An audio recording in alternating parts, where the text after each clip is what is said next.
আপনি খেয়ে নিন, আমি আম্মাকে চা দিয়ে আসছি। অরুণিকার হাতটা সাবধানে ধরল শৈবাল। বিনীত গলায় প্রশ্ন করলো, না তো, আপনি খান, আমি আসছি।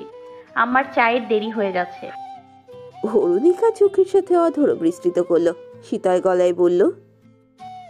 অরুণিকার যাওয়ার পানে চেয়ে রইল শৈবাল। বেলা 11টা। শৈবাল আজ দেরি করে ঘুম থেকে উঠেছে, অফিসে যাবে সে। টেবিলের কাছে এসে যখন অরুণিকাকে দেখতে পেল না, তখন হন্যে হয়ে খুঁজতে লাগলো। পেলেও বটে, তবে অরুণিকা তখন মোবাইলে কথা বলছিল। তা ভালো লাগেনি শৈবালের, কিন্তু কোনো প্রতিক্রিয়া করলো না সে, কারণ অরুণিকার চোখে জল। শৈবালের খাওয়া প্রায় শেষ। অরুণিকা প্লেট গুছাতে গুছাতে বলল, রাতে ফেরার সময় জাফর ভাইকে নিয়ে আসবেন। আজ বিরিয়ানি রান্না করব, জাফর ভাই এখানেই খাবেন। আর যাওয়ার সময় আপা আর বাবুদের জন্য বক্সে দিয়ে দেব। জাফর ভাইকে বলে দিয়েছি আমি, আপনি একটু মনে করে নিয়ে আসবেন তাকে, না হলে ভুলে আবার বাসায় চলে যাবে।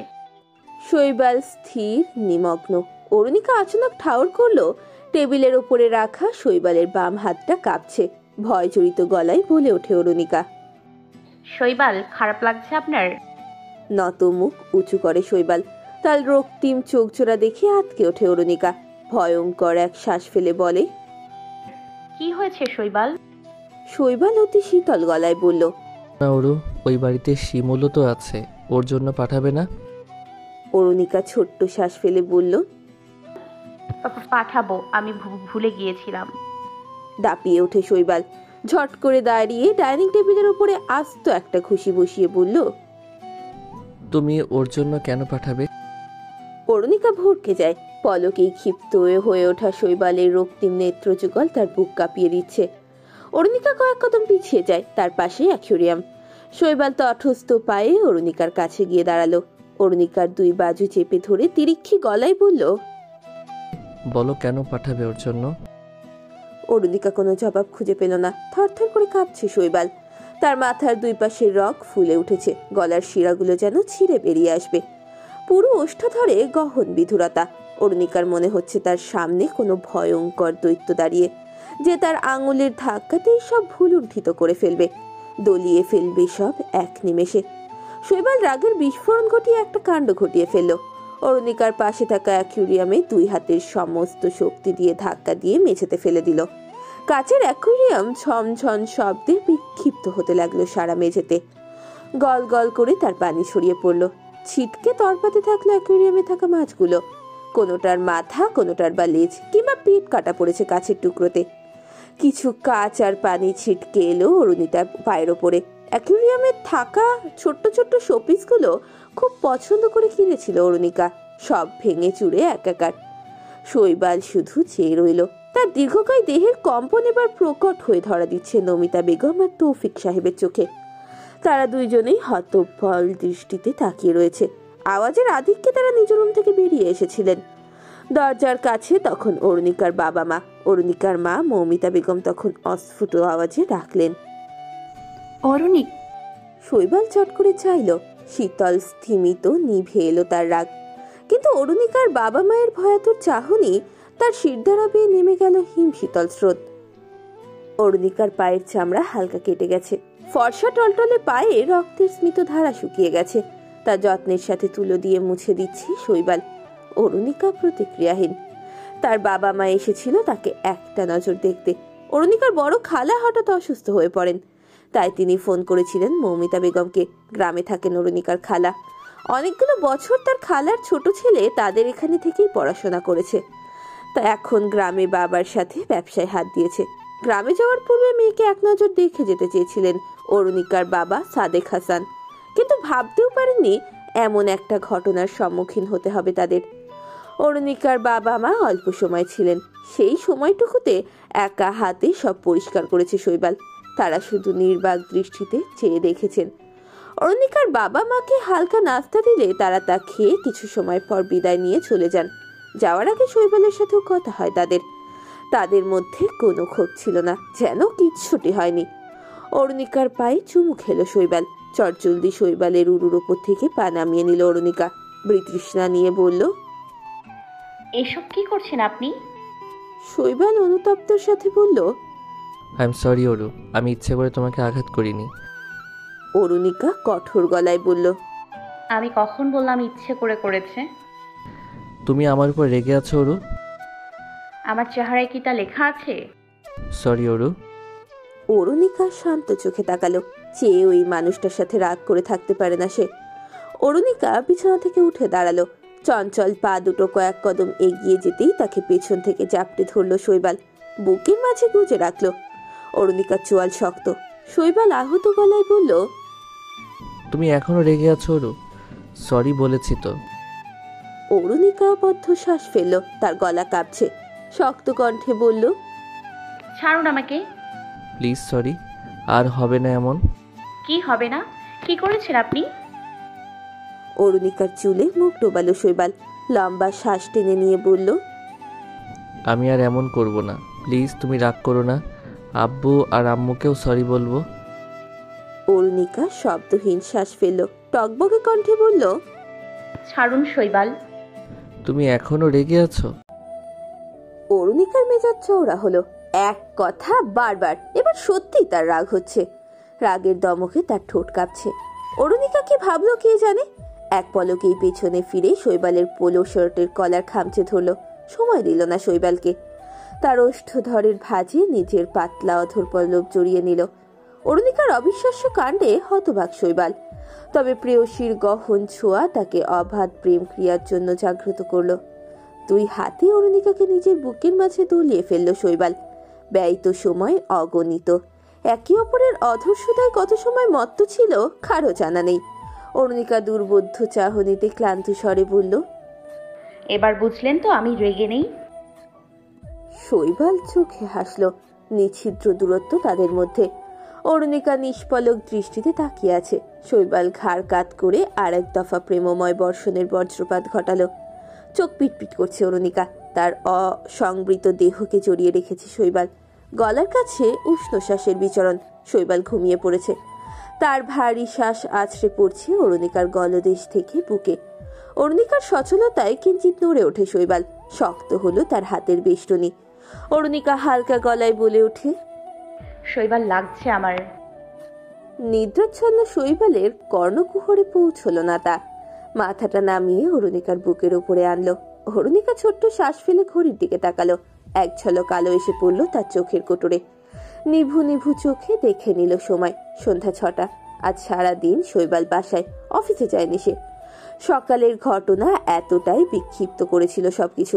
অরুণিকা মাথা উঁচিয়ে চিবুক উঁচু করে চুমু খেলো শৈবালের চোখে। আলতো হাতে তার মাথাটা নিজের পাশে বালিশে রাখলো। উঠে বসলো অরুণিকা। অনাবৃত ঊর্ধ্বকায় শাড়ির কিয়ত অংশ টেনে নিয়ে মৃদু হাসলো। তার মাথার ছেঁড়া চুল লেপ্টে আছে শৈবালের ঠোঁটে। অরুণিকার তা নিতে গেলে বিছানার পাশে টেবিলে রাখা শৈবালের মোবাইল ফোন বাজতে থাকে। তার শব্দ শৈবালের কানে পৌঁছানোর পূর্বেই রিসিভ করে অরুণিকা। অনুচ্চ গলে বলে। আসসালামু আলাইকুম ভাইয়া, কেমন আছেন? জাফর স্বাভাবিক গলায় বলল। ওয়ালাইকুম আসসালাম। আলহামদুলিল্লাহ ভালো, তোমার কি খবর? এই তো ভালো। তা আমার শালাবাবু কোথায়? নতুন বিয়ে হলে না হয় কথা ছিল, আজকাল দেখছি সে ইজি কাজে ভালোই বিজি থাকে, ঘটনা কি? অরুণিকা লজ্জা মিশ্রিত হাসলো। পাশ ফিরে তাকালো শৈবালের ঘুমে নিবজ্জিত পেলম আননে। তারপর দেহের ভঙ্গি সম্পূর্ণ ফিরিয়ে ঝুঁকে গেল তার উপর। আলতো করে ফু দিল শৈবালের ঠোঁটে। একটা চুল এখনো নামহীন রাজত্ব করছে তার স্বামীর অধরে। প্রশ্রয় দেওয়া যাবে না। অরুণিকা মিষ্টি করে হেসে শৈবালের ঠোঁটের উপর থেকে নিজের আদুরে ভঙ্গিতে সেই চুল তুলে নিল। নিজের ঠোঁট থেকে থু শব্দে তা মেঝের দিকে ছুঁড়ে ফেলল। জাফর অস্পষ্ট আওয়াজ শুনেই বলে উঠল। ঘটনা কি অরুণিকা? সালা সাহেব কি কণ্ঠরোধ করে রেখেছে নাকি? অরুণিকা ফিক করে হেসে ফেলল। শব্দ হলো না তাতে। নরম গলায় বলল। শৈবাল ঘুমাচ্ছে, খুব দরকার? তাই বলো, আমি তো অন্য কিছু ভেবেছিলাম। অধর চওড়া করলো অরুণিকা। জিভ কামড় দিয়ে চুপ করে রইল। জাফর টলমলে গলায় বলল। এক কাজ করো, শৈবাল ঘুম থেকে উঠলে ওকে একটু অফিসে আসতে বলো, একটা মিটিং আছে। তারা কোম্পানির সিইও ছাড়া ডিল করবে না। জি বলবো। জাফর হেসে উঠল। তার হাসি এপাশ থেকেই শুনতে পেল অরুণিকা। সন্ধানী মনোভাব নিয়ে প্রশ্ন করার পূর্বেই ওপাশ থেকে ফিচিল গলায় বলল জাফর, বেচারা বেশি ক্লান্ত হলে ঘুমাতে দিও, আমি না হয় কাল আসতে বলবো তাদের, কি বলো? অরুণিকার টসটসে গাল দুটো লাল হয়ে উঠল। সে ঝট করে লাইন কেটে দেয়, অবিচল দৃষ্টিতে বসে থাকে। তার শাড়ির অর্ধেকটা শৈবালের পৃষ্ঠদেশের নিচে পিষে আছে। অরুণিকা চুমু খেলো শৈবালের ললাটে, তারপর চোখে, নাকে, চিবুকে। প্রজ্ঞারও ঘুমে বিভোর শৈবাল কিছুই টের পেল না। ক্লান্তিতে তার শরীর ভার হয়ে আছে। অরুণিকা সাবধানে শাড়ি বের করে নিল শৈবালের পৃষ্ঠদেশ থেকে। আচানক শৈবাল উপর হলো। তার বলশালী হাতের আকস্মিক ধাক্কায় শাড়ির গুজটা পড়ে গেল অরুণিকার হাত থেকে। নিয়ে নিল তার শৈবাল নিজের বুকের নিচে। বিপাকে পড়ল অরুণিকা, হাল ছেড়ে দিল। শাড়ি ছাড়াই বিছানা ছাড়লো সে। ওয়াশরুম থেকে বেরিয়ে চুলের পানি শুকাতে নিচ্ছে অরুণিকা। অনবরত বেজে যাচ্ছে তার মোবাইল। ঘুমের ঘোরেই কথা বলল শৈবাল। অরুণিকা ব্যস্ত পায়ে ছুটে এলো। স্ক্রিনে তখন বড় বড় করে ভেসে উঠেছে সেই অপরিচিত নাম্বার। কৃষ্ণবর্ণ অম্বর তলে সুরূপা সুধানিধির উদ্ভাসিত বিভায় মুগ্ধ অরুণিকা। বারান্দার গ্রিলে মাথা ঠেকিয়ে অনিমেষ চেয়ে আছে সুদূর অন্তরিক্ষে। অপ্রবল শ্বেতরঙা বিভুর প্রভাতে আখিতে জাগে স্বপ্ন। মলয়ের নিপুণ সংসর্গে দেহের অভ্যন্তরের উষ্ণতা ঢলতে শুরু করেছে। এমন মুগ্ধকর অকৃত্রিম বাহ্য জগতের অভিরামে মন খারাপ করতে একদমই মন চাইছে না অরুণিকার। সায়ংকালের বিষণ্ণ সময়টা আজ তার কাছে এক পশলা মন কেমনের আঁচল ভরা সুখ দিয়ে গেছে। সবকিছুতে পূর্ণতার এক মিষ্টি ঝলক। সায়ানের এই আবছা তমসা তার অন্তপুরে খুশির তুফান ডেকেছে। মোবাইলটা সশব্দে বেজেই যাচ্ছে। বারান্দায় আসতেই আধারের এই রূপ অরুণিকার মনে কড়া নেড়েছে। সে বিমুগ্ধ চিত্তে কিছুক্ষণ চেয়ে রইল। তীব্র বিরক্তি নিয়ে কল রিসিভ করে বলল, আপনি আবার কেন ফোন করেছেন? ওপাশের ব্যক্তি তেচরা হেসে বলল, চিনতে পেরেছেন তাহলে? অরুণিকা পোক্ত গলায় বলল, আপনি কি চাইছেন বলুন তো? কেন বারবার ফোন করছেন? বলেছি তো, শুভাকাঙ্ক্ষী। তো শৈবাল সম্পর্কে কতটুকু জানেন আপনি? যতটুকু জানা প্রয়োজন। অরুমিতাকে শৈবাল খুব ভালোবাসতো। দুম করে যেন বজ্রপাত হলো অরুণিকার হৃদগহীনে। সে থম মেরে গেল। আজকাল অরুমিতার নামটা তার সহ্য হয় না, একদমই নয়। কেন সহ্য হবে? তার স্বামীর পাশে সে অন্য কাউকে সহ্য করতে পারবে না। অরুণিকা টকবগে গলায় বলল, তাতে আপনার কি? তাহলে কিসের আশায় পড়ে আছেন? কি বলতে চান আপনি? পুরুষটি মৃদু শব্দে হাসল। অরুণিকা সারা অঙ্গে যেন কেউ আগুন ধরিয়ে দিয়েছে। সে ভস্ম হয়ে যাচ্ছে অদৃশ্য অনলে। পুরুষটি অবাধ গলায় বলল, আপনি ভুল করছেন অরুণিকা। শৈবাল আপনাকে ভালোবাসে না, ও এখনও অরুমিতাকেই ভালোবাসে। আপনি তো শুধু, আপনি বুদ্ধিমতী। আই থিঙ্ক আপনি বুঝতে পারছেন। অরুণিকা নিঃশ্বাস আটকে সতর্ক গলায় বলল, হ্যাঁ জানি, আমি সব জেনেই আমি তাকে বিয়ে করেছি। শৈবাল ভালোবাসতো অরুমিতাকে, কিন্তু এখন সে আমার স্বামী। আমি তার স্বামী। অরুমিতার সাথে কি হয়েছে তাতে আমার কিচ্ছু যায় আসে না। অরুমিতা শৈবালের অতীত, আমি তার বর্তমান, আমি তার ভবিষ্যৎ। হাসালেন অরুণিকা, নিজেকে মিথ্যে আশ্বাস দিচ্ছেন। আদৌ শৈবাল আপনাকে ভালোবাসে? আজ পর্যন্ত আপনাকে আপনার নাম ধরেও ডাকলো না। শুধু কি তাই, অরুমিতার সাথে শৈবালের সম্পর্ক কতটা গভীর ছিল ও আপনাকে বলেছে? বলেনি। ঠকে গেলেন মিসেস অরুণিকা। সেকেন্ড হ্যান্ড জিনিস। চুচুচু। অদ্ভুত শব্দ করে অরুণিকার জন্য মেকি আফসোস প্রকাশ করলো পুরুষটি। অরুণিকার শ্বাসনালী বদ্ধ হয়ে যাচ্ছে, কান্নারা দলা পাকিয়ে যাচ্ছে গলায়। চোখের পাতা ভিজে উঠেছে, থরথর করে কাঁপছে সে। সে চেঁচিয়ে উঠতে গিয়েও চাপা স্বরে বলল, কে আপনি? আর বারবার কেন এসব বলছেন? আপনি শৈবালকে কতদিন ধরে চেনেন? আর এখন কেন এসব বলছেন? যদি শুভাকাঙ্ক্ষী হয়ে থাকেন তাহলে বিয়ের আগে কেন বলেননি? এখন কেন বলছেন? ওপাশ থেকে কল কেটে গেল। অরুণিকা বার কয়েক হ্যালো বলে থেমে গেল। ফিরতি কল করার প্রয়োজন বোধ করলো না। চকিতে শব্দ হলো। অরুণিকা বুঝতে পারলো হোয়াটসঅ্যাপ মেসেজ এসেছে। তা খুলে দেখতেই তার মস্তিষ্কের নিউরনগুলো মুহূর্তে অস্থির হয়ে উঠল। এলোমেলো ঝাপসা চোখে সে দেখতে পাচ্ছে একটা ছবি, যাতে স্পষ্ট দেখা যাচ্ছে মেঝেতে শুয়ে আছে শৈবাল আর তার বুকের উপরে শুয়ে আছে অরুমিতা। দুজনের ঠোঁটেই অকপট হাসি, চোখে তারাই উচ্ছ্বাস। তাদের চাহনিতে বোঝা যাচ্ছে যে বা যারা ছবিটা তুলেছে তাকে চেনে তারা। তার মানে অরুণিকাকে যে ফোন করেছে সে শৈবালকে খুব কাছ থেকেই জানে। গলা ফাটিয়ে কাঁদতে ইচ্ছে করছে অরুণিকার। সব জানার পরে ওই মানুষটাকে সে কারোর সাথে ভাগ করতে পারবে না, কখনো কখনো না। কখনো কখনো তার মনে হয় অরুমিতা মরে গিয়ে ভালোই হয়েছে, না হলে শৈবাল কখনো তার হতো না। মানুষটার রাগ তেজ সবটা সহ্য করে নেবে সে, ওই একটু হাসির জন্য, তার খুশির জন্য, তারকে ভালোবেসে বুকের উষ্ণতার কাছে টেনে নেয়ার জন্য। কিন্তু অরুণিকা দেয়াল ঘেঁষে ব্যালকনির মেঝেতে বসে পড়ল, তার মুখটা রুমের দিকে ফেরানো, দুই হাঁটুর মাঝে মুখ লুকিয়ে ফুপিয়ে যাচ্ছে সে। ওইটুকু দৃশ্য তার ভেতরটাকে বিনা অস্ত্রেই ক্ষত বিক্ষত করেছে। তার অন্তঃকরণে রক্তক্ষরণ কে দেখবে? কান্নার দমকে অরুণিকার পিঠ উঁচু নিচু হচ্ছে, হাঁটুর শাড়ি আর্দ্র হয়ে যাচ্ছে আখি জলে। ওরু, ঘুম ভাঙতেই উঠে বসলো শৈবাল। ঘুম ঘুম চোখে অরুণিকাকে ডাক দিল সে। অবাধ কান্নার স্রোতে ভেসে যাওয়া অরুণিকা চোখ মুখ মুছে হন্তদন্ত হয়ে রুমে প্রবেশ করলো। লালাবো চোখ, ফ্যাকাশে দৃষ্টি, আর রক্ত নাকের ডগা, ফুলে যাওয়া ঠোঁট চোখ এড়ালো না শৈবালের। সে তথস্থ হয়ে বিছানা থেকে নামলো, অরুণিকার কাছে দাঁড়িয়ে তার দিকে সতেজ চোখে তাকিয়ে বলল, কি হয়েছে ওরু, তুমি কাঁদছো? অরুণিকা কৃত্রিম হাসলো, বিস্তৃত হলো তার অধর, বলল, না তো। কি হয়েছে তোমার? শৈবালের কণ্ঠে উদ্বেলতা, সে ভয় জড়িত চোখে চেয়ে বলল। অরুণিকা নাকের ডগা ঘষা মেরে বলল, কিছু হয়নি আমার। শৈবাল মানল না। অরুণিকার দুই হাত নিজের অঞ্জলিতে নিয়ে বলল, কি হয়েছে তোমার বলো, কেউ কিছু বলেছে? অরুণিকা আর চোখে তাকালো, তারপর রুদ্ধশ্বাসে বলল, না তো, কিছু হয়নি আমার। জাফর ভাই ফোন করেছিলেন, আপনাকে অফিসে যেতে বলেছে, কারা যেন অপেক্ষা করছে। অরুণিকা দাঁড়ালো না, চোখ ফেটে জল নামবে এক্ষুনি তার। তালুকাতেই দ্রুত হাঁটা ধরল সে। শৈবাল ডেকে উঠল, ওরু। অরুণিকা ফিরে তাকালো, শান্ত শীতল শানিত চোখে তাকিয়ে আছে শৈবাল। শৈবালের এই নীরবতা ঝড়ের পূর্বাভাস দিচ্ছে। অরুণিকা শুষ্ক ঠোঁটজোড়া জিভ দিয়ে ভিজিয়ে নিল। শৈবাল সেইভাবেই নির্নিমেষ তাকিয়ে আছে। আকস্মিকভাবে শৈবালের উন্মুক্ত বুকে ঝাঁপিয়ে পড়ল অরুণিকা, মন্থর স্বরে বলল, কিছু হয়নি আমার, আব্বু আম্মুর কথা মনে পড়ছিল তাই।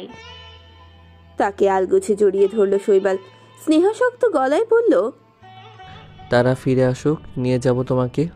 প্লিজ কেঁদো না ওরু, প্লিজ। অরুণিকা অস্ফুট কণ্ঠে বলল। শৈবালের অগোচরেই দীর্ঘশ্বাস ফেলল অরুণিকা। যন্ত্রণার বৃষ্টি এত নির্দয় কেন? সময় অসময়ে ঝরে। অধৈর্য পায়ে চলছে শৈবাল। মিটিং শেষ করে 1 মিনিটও বসেনি, ক্লায়েন্টদের রেখে সে বেরিয়ে এসেছে। জাফর বাকিটা সামলে নেবে। করিডর দিয়ে অন্যমনস্ক হয়ে হাঁটতেই এক এমপ্লয়ির সাথে ধাক্কা লাগে শৈবালের। জিন্স আর টপস পরা মেয়েটি আটকে ওঠে। শৈবালের মোবাইল ফোন তখন শুভ্র টাইলস থেকে তার দিকে তাকিয়ে আছে। মেয়েটি থতমত গলায় বলল, সরি স্যার। শৈবাল সেদিকে তাকালো না পর্যন্ত। সে ধাতস্থ হয়ে হাঁটু ভেঙে বসলো, মোবাইলের পার্সগুলো কুড়িয়ে নিয়ে উঠে দাঁড়ালো। মেয়েটি আস্ত চোখে তাকিয়ে আছে, বৃহৎ ঢোক গিলছে সে। শৈবাল খুব সময় অফিসে থাকে না, যেটুকু থাকে তাও গুরুগম্ভীর।